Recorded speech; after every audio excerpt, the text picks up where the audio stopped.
Assalamualaikum warahmatullahi wabarakatuh dan salam sejahtera. Terima kasih banyak kerana sudi datang untuk menonton video saya pada hari ini. Dan bagi mereka yang baru pertama kali datang untuk menonton ke channel saya ataupun mereka yang masih lagi belum subscribe, saya mohon sahabat anda untuk subscribe ke channel saya. Dan bagi mereka yang dah subscribe, saya mohon anda untuk kongsikan video ini kepada rakan-rakan serta ahli keluarga anda. Semoga apa yang saya kongsikan sedikit pada hari ini adalah satu perkongsian yang bermanfaat untuk kita semua, insya-Allah. Okey, seperti yang kita sedia maklum, beberapa hari yang lepas satu memorandum daripada wakil-wakil NGO telah pun diserahkan kepada Datuk Seri Najib Tun Abdul Razak, yang mana tujuan penyerahan kepada Datuk Seri Najib Tun Abdul Razak adalah agar Datuk Seri Najib dapat menyampaikan perkara berkenaan kepada Perdana Menteri Malaysia yang ke-9, iaitu Datuk Seri Ismail Sabri. Antara wakil yang terlibat adalah salah satunya daripada Persatuan Pengguna Islam Malaysia (PPIM), yang mana memorandum tersebut dipercayai telah pun ditandatangani oleh hampir seramai 50,000 pencarum, yang mana mereka ini menuntut untuk pelaksanaan citra tambahan lagi sebanyak RM10,000 secara one-off payment untuk kali terakhir. Mereka menyatakan kebimbangan dan juga kegusaran mereka terhadap kesusahan yang mereka alami dari segi menjana pendapatan dan juga mendapatkan pekerjaan. Ramai yang masih lagi terkesan disebabkan oleh PKP yang telah berlaku sebelum ini, dan mereka masih lagi belum dapat menyesuaikan ataupun mencari pekerjaan bagi meneruskan kehidupan seharian mereka. Disebabkan itu, sama ada yang terlibat dengan musibah banjir ataupun yang tidak terlibat, meminta untuk diteruskan pengeluaran citra sebanyak RM10,000 ini. Dan insya-Allah kemungkinan besar kita berharapkan agar memorandum tersebut dapat disuarakan isi kandungannya kepada Yang Amat Berhormat Perdana Menteri apabila sidang Parlimen Khas yang akan berlangsung pada 20 Januari 2021 ini, yang mana tujuan sidang Parlimen Khas ini dipanggil adalah bagi membincangkan berkenaan dengan isu musibah ataupun bencana banjir dan juga isu bagi masalah yang dihadapi oleh rakyat. Dan masalahnya adalah, salah satu adalah daripada tuntutan air citra itu sendiri. Okey, daripada apa yang dikongsikan di sini, boleh dikatakan sebenarnya bagi yang menuntut untuk pengeluaran air citra ni sebenarnya lebih daripada 50,000 orang. Malah dalam beberapa petition yang telah diviralkan, saya melihat petition tersebut telah pun ditandatangani melebihi daripada ratusan ribu pengguna. Jadi jikalah ada pihak yang mungkin hendak mempertikaikan berkenaan dengan perkara-perkara ini, petisi-petisi ini ataupun komen-komen yang dikeluarkan di dalam setiap posting daripada Perdana Menteri, daripada Tengku Zafrul, daripada KWSP berkenaan dengan isu tuntutan air citra RM10,000 ini, kerana sekarang ini kita terlalu banyak macam fake account dan juga perkara-perkara yang lain, jadi tidak dapat dijustifikasikan adakah itu akaun yang betul, adakah ini akaun yang palsu dan sebagainya, adakah petition ini ditandatangani betul oleh semua pencarum ataupun satu pencarum mengulangi menandatangani petition itu berulang kali, 10 kali, 20 kali dan juga sebagainya. Jadi antara perkara yang boleh dilakukan jika pihak KWSP ataupun pihak kerajaan merasakan betul ke pencarum ini mahukan RM10,000 ini, sebab petition pun 50,000 orang sign je, dan juga kalau bukan petition, memorandum pun 50,000 orang tanda tangan saja, petition pun hanya ratusan ribu. Tapi kita perlu ingat, mereka yang memerlukan ini ada daripada kalangan pelbagai golongan.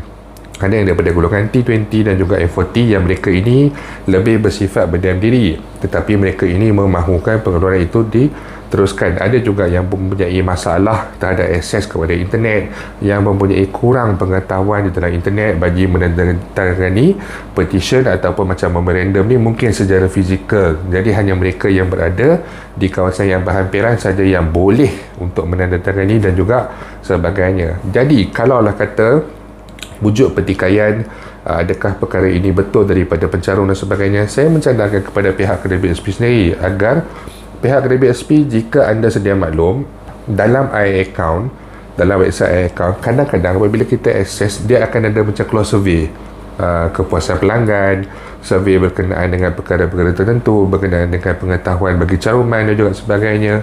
Jika pihak KWSP ingin mendengar suara hati rakyat, pihak kerajaan ingin mendengar suara hati rakyat yang sebenarnya, boleh saja dibuatkan survey di dalam laman web iAccount, dapatkan maklum balas daripada pencarum dan juga beri beberapa pilihan cadangan, dan mungkin boleh disertakan dengan ruangan untuk cadangan. Dengar cadangan sendiri daripada pencarum, apa yang mereka perlukan dan juga apa mekanisme yang boleh dilakukan untuk mengurangkan ataupun mengurangkan jurang dari segi orang kata apa, baki semasa sampai kepada usia persaraan kelak.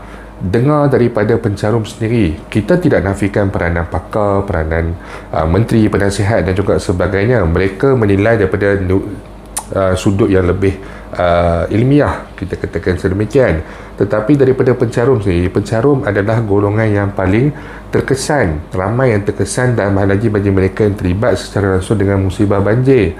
Jadi apa kata, dengar sendiri pula daripada pihak pencarum. Kalau kita macam kehidupan seharian kita, apabila kita ada masalah, kita ada isu dan sebagainya, kita harus mendengar isu daripada kedua-dua belah pihak sebelum menuding jari, sebelum nak menjatuhkan hukuman, sebelum nak membuat keputusan. Tetapi setakat ini hanya didengari seolah-olah daripada sebelah pihak sahaja. Pihak dari BSP ataupun pihak kementerian dan sebagainya, hanya dikeluarkan kenyataan daripada pakar-pakar yang menyebelahi sebelah pihak ini sahaja. Tetapi tidak ada satu pun pihak yang menyebelahi pencarum selain daripada beberapa orang ahli politik. Kemudian dalam penyempurnaan khas pada 20 hari bulan di Parlimen nanti, saya berharapkan lebih ramai ahli Parlimen yang bersuara berkenaan isu ini, minta dibawa untuk dibincangkan di dalam Parlimen. Lebih baik sama ada, tak kisahlah daripada blok kerajaan sendiri, blok pemerintah, Pakatan Pemerintah ataupun blok pembangkang. Kerana dalam blok Pakatan Pemerintah ini, kita pun melihat isu ini agak sepi, tidak ada ramai pun. Beberapa sebelum ini adalah satu dua ahli Parlimen yang menyebut, tetapi lepas itu senyap. Hanya yang konsisten adalah Datuk Seri Najib, kemudian diikuti oleh Ketua Pemuda UMNO Datuk Seri Ashraf Wajidi. Tetapi beliau bukan ahli Parlimen, beliau tidak boleh menyuarakan perkara tersebut di dalam Parlimen. Daripada blok pembangkang, saya langsung tak pernah nampak sebarang perkongsian berkenaan isu ini daripada blok pembangkang, mahupun sama ada tak kisah daripada media sosial ataupun daripada akhbar-akhbar rasmi dan juga pelbagai saluran-saluran yang lain. Saya tak pernah dengar. Pihak blok pembangkang ni pula hanya akan muncul apabila ada isu-isu yang tertentu sahaja. Tetapi isu yang melibatkan permasalahan rakyat sekarang ini, saya nampak mereka agak berdiam diri. Nak tengok untuk blok pembangkang, maaf, saya bukan nak mengkutuk blok pembangkang, saya bukan pro mana-mana politik, parti-parti politik. Tetapi apabila nak sampai pilihan raya, kita boleh tengok semua daripada blok pemerintah, daripada blok pembangkang, semua muncul. Time tu macam-macam program, macam-macam inisiatif disuarakan, macam-macam perkara yang disampaikan, macam-macam permasalahan rakyat ditimbul dan juga diselesaikan. Tetapi sekarang ini kita nak dapat satu adalah, tetapi kita nak dapat lebih daripada satu pun belum tentu lagi ada yang berani menyuarakan di dalam Parlimen.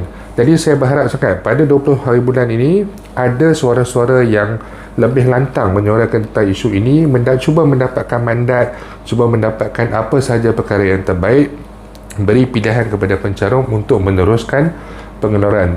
Banyak kaedah ataupun penyelesaian yang boleh dilakukan untuk mengurangkan masalah apabila sampai kepada usia persaraan nanti. Jangan ditunggu terlalu lama. Sekarang ni dah masuk hampir pertengahan bulan Januari. Kalau nak tunggu sampai 20 hari bulan, nak berbincang bulan 2 pun belum tentu boleh buat decision, bulan 3 pula mungkin contohnya. Jadi nak tunggu sampai bila? Rakyat dah tidak ada tunai. Rakyat daripada golongan pencarum ini dah tidak ada tunai. Mereka ini sangat-sangat memerlukan. Bukan nak suruh dengar cakap saya, tapi saya sebagai orang yang banyak berkongsikan video berkenaan isu ini selain daripada YouTuber lain, setelah orang mengenali saya ada lebih kurang 37,000 followers. Saya pergi ke mana-mana pun kadang-kadang ada orang yang tegur. Orang tegur bukan nak minta berkenalan ke tak, tapi ramai yang tanya saya, apa masalah, kenapa terlalu sukar sangat hendak dilaksanakan, boleh ataupun tidak.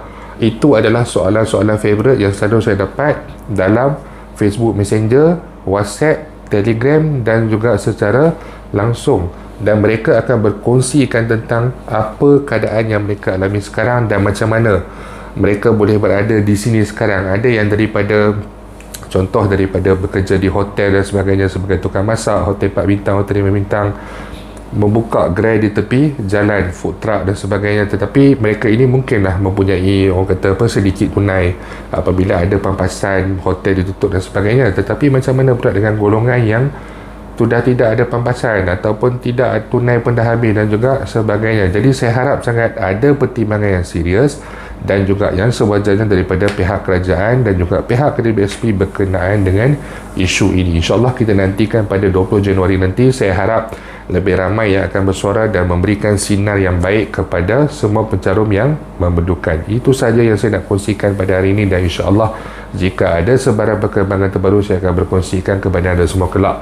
Dan bagi mereka yang punya sebarang pandangan, masalah ataupun sebarang persoalan anda boleh utarakan di ruangan YouTube saya ataupun di ruangan Facebook saya. Itu saja untuk hari ini. Terima kasih banyak kerana sudi datang untuk menonton. InsyaAllah kita akan jumpa lagi. Jangan lupa untuk share, jangan lupa untuk subscribe. Assalamualaikum warahmatullahi wabarakatuh.